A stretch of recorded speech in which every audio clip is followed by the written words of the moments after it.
Et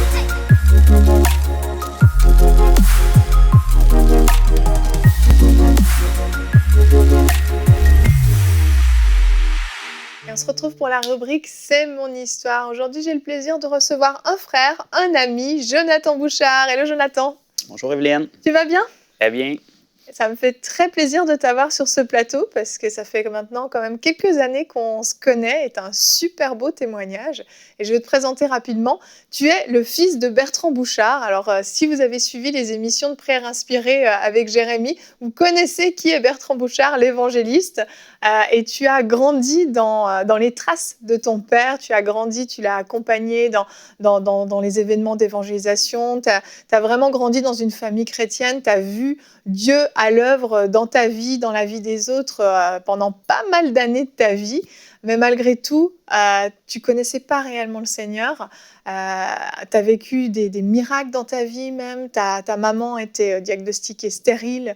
Et puis malgré tout, tu es là. Donc tu es comme un bébé miracle. Tu as grandi dans toute cette ambiance de Dieu. Mais tu me disais, tu ne le connaissais pas réellement. Tu n'avais pas réellement saisi qui il était. Non. Effectivement, je suis né, je dis souvent quand je partage mon témoignage, moi j'ai un témoignage des fois qui est différent de beaucoup de gens. Je suis né dans l'Église, j'ai grandi, j'ai grossi, j'ai vieilli dans l'Église, j'ai passé une partie de ma vie dans l'Église. Pour moi, en grandissant, c'était plus naturel pratiquement d'être 5-6 soirs par semaine à l'Église qu'à l'école. J'étais toujours à l'église. Mon père avait, à certains moments de ma vie, 2 églises qu'il gérait, donc on était presque toujours à l'église. Wow. Et puis, moi, j'ai eu le privilège, d'un sens comme tu as partagé, de naître. Mes parents étaient déjà convertis quand je suis né. Mon père, ça faisait déjà presque 30 ans qu'il était au Seigneur quand ils m'ont eu. J'étais le bébé de leur vieillesse, comme tu as partagé. Un bébé miracle. J'étais attendu, en effet. J'étais un bébé miracle. Puis j'ai vu des miracles, des guérisons miraculeuses sur ma vie, des miracles glorieux. Ma vie était préservée. Je ne serais pas là aujourd'hui si Dieu ne l'avait pas fait.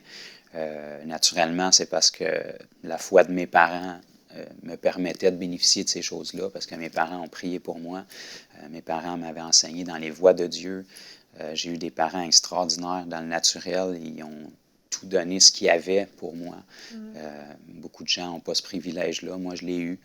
Et j'ai aussi été enseigné dans les voies de Dieu, dans les valeurs de Dieu. C'était vraiment pas de la religion. Mes parents étaient vraiment nés nouveaux, remplis de l'esprit. Puis en grandissant, j'ai voyagé avec mon père, comme tu as dit, beaucoup. J'ai vu des miracles dans ma vie. Mon père, pour ceux qui le connaissent un petit peu, il a toujours eu beaucoup de miracles dans son ministère, des guérisons surnaturelles. Lui-même en étant un miracle, ma mère aussi. Donc, toute ma vie, j'ai toujours cru en Dieu. J'ai jamais eu de doute là-dessus. J'ai toujours aimé Dieu. On m'avait enseigné à prier, on m'avait enseigné à lire la Bible. Donc, j'avais appris à faire toutes les bonnes choses. Mais je dis souvent aussi que c'est incroyable à quel point on peut passer notre vie avec Dieu si près de nous, puis être à la fois si loin de lui. Et toi, c'était ce que tu ressentais. C'était vraiment mon cas. Et puis, toute ma vie, je voyageais, et puis je visitais différentes églises avec mes parents.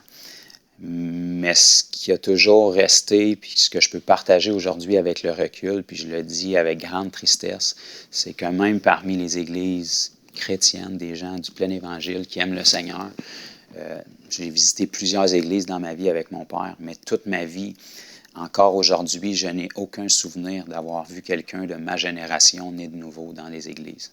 Donc pour toi, en fait, être chrétien, être vraiment servir Dieu, c'était pour l'ancienne génération finalement? C'est que tout ce que je voyais dans l'Église, c'était des gens plus âgés. Et souvent, c'était des gens qui ne portaient pas énormément de fruits dans leur vie. Et moi, je le savais depuis que j'étais tout jeune. C'est difficile à expliquer, mais je savais que Dieu m'avait appelé à prêcher sa parole. Je n'avais pas une idée précise du ministère dans lequel j'allais être, mais je savais pour moi que c'était inévitable que plus tard j'allais prêcher. Mais c'était juste impossible dans l'immédiat. J'imaginais que vu que c'était inévitable, Dieu savait ce qu'il faisait, puis un jour, il y a un ange qui allait descendre du ciel, toucher ma bouche avec des pincettes brûlantes comme Isaïe, puis j'allais devenir roi tout d'un coup. Parce que moi, en grandissant, comme je t'ai partagé, j'avais jamais vu quelqu'un de ma génération, même plus ou moins 5 ans, né de nouveau. encore moins prêcher la parole. Ouais, c'est Pour ça. moi, un prédicateur, c'était quelqu'un d'un certain âge, habillé d'une certaine façon. J'avais jamais vu rien d'autre que ça. Donc, je me disais un jour, j'allais être assez vieux, puis ça allait me C'est tomber ça. dessus tout d'un coup. Ça te donnait pas envie finalement de vivre ça. Et toi, en plus, tu étais dans une période de ta vie, parce que bon, tu as grandi, hein, tu es devenu un adolescent, un jeune adulte, un adulte. Toi, tu aimais la vitesse en voiture, tu avais envie de croquer dans la vie à pleines dents, si on veut. Mhm.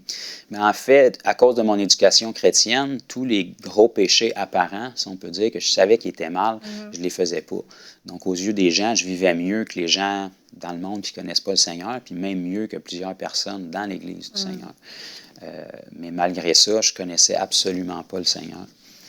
Puis, j'ai vécu ma vie comme ça et j'ai tombé dans le panneau, disons, que beaucoup de gens tombent, même des chrétiens, c'est que je me servais de Dieu plutôt de servir Dieu. Et je l'utilisais quand ça allait mal dans ma vie, puis je le remettais sur la tablette quand les choses se réglaient. Puis j'étais bien prêt à ce qu'il soit le Dieu de ma vie spirituelle, mais les autres aspects de ma vie, je suis capable de les gérer toute seule. C'est ça. C'est ça, par exemple, tu me racontais, tu aimais beaucoup la vitesse, rouler vite en voiture. Alors, tu priais pour qu'il n'y ait pas de police qui t'attrape sur la Non, route, c'est des ça. choses comme ça, parce qu'en fait, tu comprenais pas, tu connaissais pas le cœur de Dieu, en Je fait. connaissais la religion, mais j'avais jamais vécu d'expérience avec Dieu, puis je ne connaissais ni Dieu ni sa parole intimement. Tu sais, je pouvais rouler, comme je t'ai partagé, moi, mon plus gros problème, c'était les voitures, la vitesse. J'avais un problème avec l'autorité. Les policiers étaient toujours sur mon cas, avec raison. Oui. Puis, je pouvais faire des excès de vitesse incroyables en priant Dieu qui me protège des policiers. Puis j'étais vraiment sincère dans ce que je faisais. C'est ça, tu faisais beaucoup de sport, tu étais très aussi dans la musculation, etc. C'était des choses, tu étais très, très occupée pour surtout ne pas avoir finalement à penser à Dieu. Et en 2010, tu vas vivre un moment vraiment difficile dans ta vie qui va amener une brèche dans ton cœur. Ouais. En 2010, c'était la première fois de ma vie que j'avais une interruption, disons, parce que moi, je travaillais des 10-12 heures par jour. Je faisais de l'entraînement physique pendant peut-être 2 heures. Je retournais dormir quelques heures, puis je recommençais le lendemain. J'allais courser en voiture dans les rues, je travaillais, je m'entraînais. Puis ma vie était comme ça. Je me tenais tellement occupé que j'avais aucune interruption dans ma vie. Tout ça en allant à l'église tous les dimanches quand même. Oui. Et puis en aimant Dieu, en aimant ce qui se faisait. Mais en 2010, je suis passé à travers des moments difficiles dans ma vie, d'incompréhension. Je suis passé à travers une séparation. Et puis, pour la première fois de ma vie, je me retrouvais tout seul chez moi, vraiment dans un espace vide parce que j'avais presque plus rien. Et puis là, tous mes plans de vie étaient bouleversés. Puis pour la première fois de ma vie, je ne savais pas où je m'en allais. Puis j'ai entendu la voix de Dieu pour la première fois en 2010. Puis Dieu m'a dit, je m'en souviens encore, où est-ce que j'étais dans mon appartement. Dieu m'a dit, abandonne tout puis sers-moi. Et puis à ce moment-là, je connaissais tellement pas Dieu, même si j'avais grandi dans l'Église, que j'ai eu peur de ce qu'il me demandait parce que je savais que le servir, comme je t'ai partagé depuis que j'étais tout jeune, c'était de prêcher sa parole. Et pour moi, c'était inaccessible. Je ne savais pas comment faire ça. Je n'étais pas prêt à me mettre un habit, je n'étais pas prêt à me déguiser, à changer de personnalité. C'était la notion que j'avais. Oui. Donc, je me suis sauvé exactement comme Jonas, on peut lire dans la Bible. Oui. C'est sauvé loin de la face de l'Éternel. On sait que ça ne se fait pas, on ne peut pas se cacher de Dieu, mais j'ai refait ma vie. Je me suis remis en couple, j'ai acheté une maison, j'ai fait de la réno, j'ai voyagé. Pendant 3 ans de temps, je me suis tenu tellement occupé que j'avais étouffé cette voie-là. Pour me retrouver finalement 3 ans plus tard, en 2013, où est-ce que j'ai commencé à m'approcher de Dieu pour la première fois de ma vie avec un cœur humble, pour savoir ce que lui voulait. Oui. Toute ma vie, j'avais prié, mais jamais je me suis soucié de ses intérêts. C'était seulement des sessions de demande pour moi, puis je le remettais sur la tablette après. Puis en janvier 2013, j'avais été élevé dans les voies de Dieu naturellement. J'avais fait la prière de repentance ou du pécheur comme on connaît toute ma vie, des milliers de fois. Puis je voyais tout le monde dire qu'il était sauvé, puis moi, je ne l'étais pas. Ma vie ne changeait pas parce que je ne saisissais pas la repentance. Donc, à l'âge de 13 ans, je m'étais dit, Dieu, je t'aime trop pour aller en enfer. C'est la dernière prière que je fais. Et puis, à partir de cette journée-là, ça avait resté comme ça. Puis en 2013, j'avais 28 ans à cette époque-là, puis j'étais dans ma salle de bain le matin, puis j'étais en train de me commémorer, je me disais « Wow, aujourd'hui, ça fait 15 ans que tu es chrétien. » J'ai pas eu le temps de finir ma phrase. L'Esprit du Seigneur est descendu, la conviction est venue sur moi, puis Dieu m'a dit, pour la 2e fois de ma vie qu'il me parlait, « Pourquoi tu dis que tu es chrétien? » Et puis j'ai vu les 15 dernières années de ma vie défiler comme un diaporama devant mes yeux. Puis je suis resté sans mots parce qu'à part une assistance à l'église, il n'y avait rien de Dieu. Jamais de ma vie, je m'étais approché de Dieu pour ce que lui voulait. Jamais de ma vie, j'avais cherché ses désirs. Jamais de ma vie, j'avais vécu pour lui. Je faisais juste me servir de lui puis le remettre sur la tablette après. Puis à partir de là, ça m'a vraiment bouleversé parce que je connaissais ma vie, puis Dieu la connaissait aussi, j'avais rien à dire. Quand la Bible nous dit que tout est nu et découvert devant Dieu, c'est vrai. Et puis j'ai commencé à me poser des questions. Et puis environ, même pas un mois après, Dieu m'a parlé à travers un frère. Et puis ça a commencé à travailler dans ma vie. J'ai commencé à m'approcher de Dieu. À partir de ce moment-là, je lisais la Bible. Je l'avais lue toute ma vie, mais pour la première fois, je la comprenais. À partir de là, quand je priais, j'avais prié toute ma vie, mais la présence de Dieu venait où est-ce que je priais, même si j'étais dans ma voiture. Puis ça a été comme ça pendant quelques mois, jusqu'à la fin de l'année 2013, où est-ce que là, j'ai vraiment vécu une expérience qui m'a transformé. Et puis, Dieu est revenu dans ma cuisine, je me souviens encore où est-ce que j'étais. Et puis, il m'a dit la même chose qu'il m'avait dit en 2010. « Abandonne tout, puis serre-moi. » Et puis, j'ai vu la même chose les 3 dernières années de ma vie, où est-ce que je m'étais sauvé, j'avais rempli ma vie. Et puis, j'avais essayé d'étouffer la voix de Dieu qui m'avait parlé en 2010. Puis là, je me souviens, dans ma cuisine, je me suis levé pour me rendre au salon, j'étais en pleurs, puis j'ai dit, « Seigneur, tu connais mon cœur, tu sais que te servir, je me sens complètement incapable de faire ça. Mais ce que je peux faire, par exemple, c'est m'abandonner. » Je ne l'ai pas fait en 2010, mais là, je ne raterai pas ma chance. À partir de cette journée-là, j'ai tout abandonné. J'ai tout laissé de côté, tous mes amis, mes occupations. J'ai commencé à chercher la face du Seigneur. J'allais travailler. Quand je revenais, je priais dans la voiture jusqu'à chez moi. Je revenais chez moi, je passais 2, 3 heures, 4 heures dans la parole, en prière.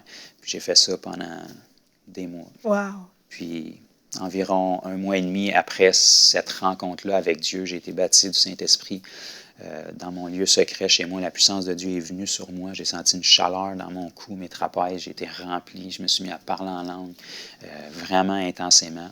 Puis Dieu a fait que j'ai eu une porte ouverte, puis environ 1 mois et demi après cette expérience-là, j'ai pu commencer à prêcher sa parole. Puis j'ai jamais arrêté depuis. Tu n'as jamais arrêté et on n'a plus beaucoup de temps, mais très rapidement, après ça, tu as vécu une expérience très forte aussi avec le Seigneur où il t'a révélé vraiment dans sa parole que même les incroyants pouvaient être guéris au travers de la foi des croyants. Absolument. Et là, il y a un feu pour les âmes perdues qui est monté dans ton cœur et à partir de ce jour-là, tu es allé dans les rues, prêcher la bonne nouvelle de l'Évangile, prier pour les malades et tu as vu des miracles exceptionnels. Oui, absolument. Ça a été une révélation pour moi presque aussi forte que ma nouvelle naissance. Quand j'ai saisi qu'un inconverti qui ne connaît pas Dieu pouvait être guéri par notre foi, j'ai dit ce ne sera plus jamais la même chose. Notre vie chrétienne ne sera plus jamais la même. Et depuis ce temps-là, je n'ai jamais arrêté de parcourir les rues, courir après les gens en besoin, les malades. Et puis, on a vu Dieu commencer à guérir les gens. Puis, les cœurs sont mieux disposés pour la parole puis l'Évangile quand ils sont guéris. Exactement. Waouh! Merci beaucoup, Jonathan, pour ce merveilleux témoignage qui est vraiment à la gloire de Dieu.